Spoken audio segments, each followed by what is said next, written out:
bonsoir. Nous espérons que vous allez bien et nous vous souhaitons joyeuses fêtes de Pâques.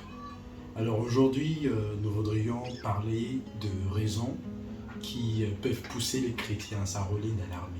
C'est-à-dire les raisons et qui peuvent pousser les chrétiens à s'enrôler dans l'armée.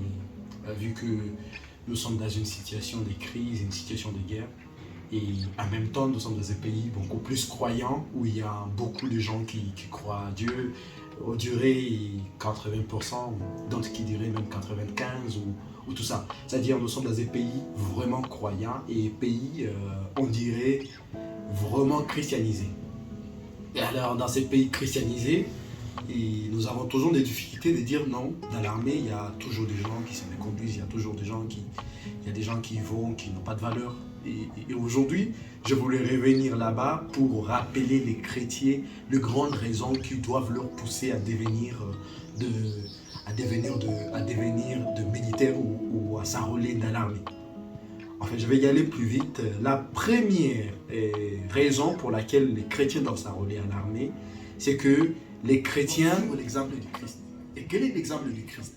L'exemple du Christ, c'est que le Christ est venu pour nous, il est venu pour nous, il est venu et il est mort pour nous.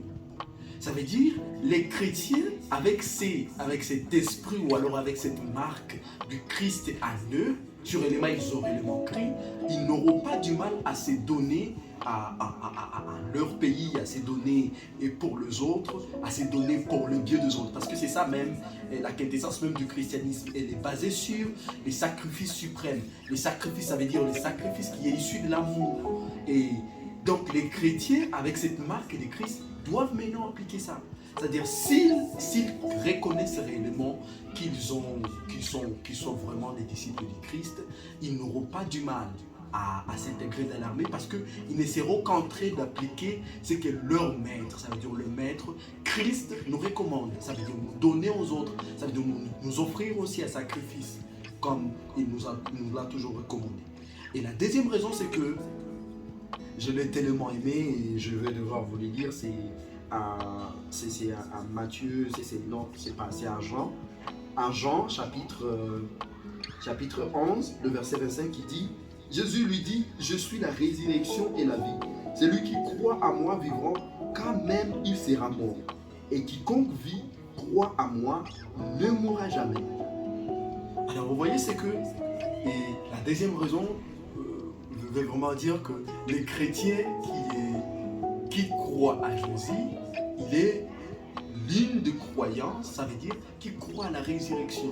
Et celui qui croit à la résurrection, c'est qu'il n'aura pas peur.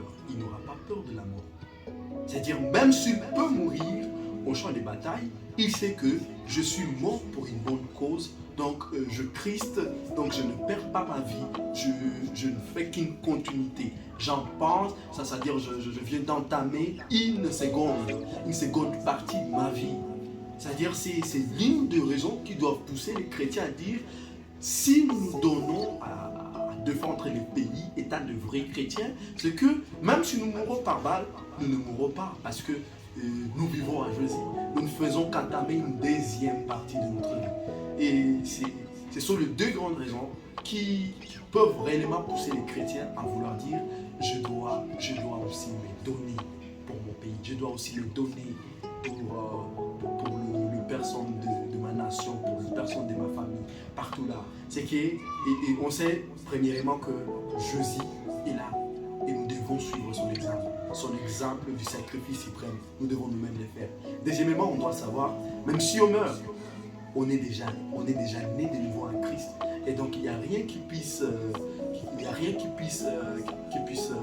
abîmer, il n'y a rien qui puisse ne pas permettre à ce qu'on réalise tout ce qu'on est. Ça veut dire on a la vie à Christ et même on ne mourra pas. Et autre chose, c'est que maintenant, il y a maintenant la victoire, parce que en fait, la victoire ou alors la résurrection que Jésus proclame en ces jours de Pâques, c'est une résurrection non seulement elle est résurrection comme ressuscité de la mort, mais c'est une résurrection aussi sur nos peurs, sur nos difficultés, c'est une résurrection sur toutes les choses qui nous empoignent, qui sont en train de nous angoisser, quoi. Et donc c'est ça exactement la Pâque qui nous appelle Et j'ai profité à ces jours de Pâques pour rappeler aux chrétiens qu'ils seront les mieux dans l'armée. Et que s'ils sont dans l'armée, ils pourront mieux travailler et ils pourront encore emprunter les pas pour la restauration de cette nation, étant de vrais chrétiens. Je dis bien de vrais chrétiens. Je vous remercie.